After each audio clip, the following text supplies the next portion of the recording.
We have learned the concept of scope and we'll use the basics of this concept to implement variable shadowing. If you have questions about what the scope is, I recommend watching the previous scope video. In computer programming, variable shadowing occurs when a variable declared in an outer scope has the same name as a variable declared in a particular scope. Let's create an inner scope and illustrate this with an example.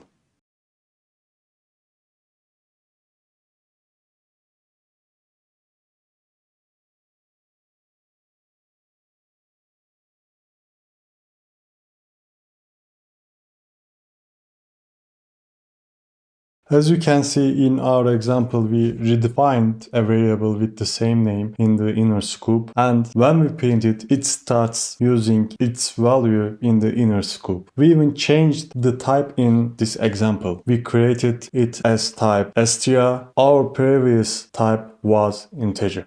Alright, what value will the compiler print when we go outside the inner scope?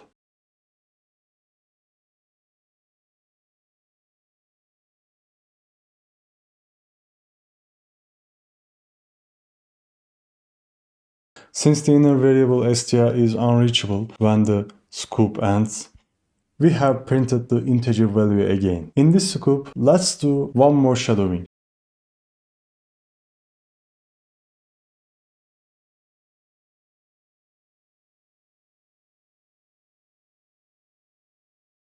Now we change the type again. This time our variable type is Boolean.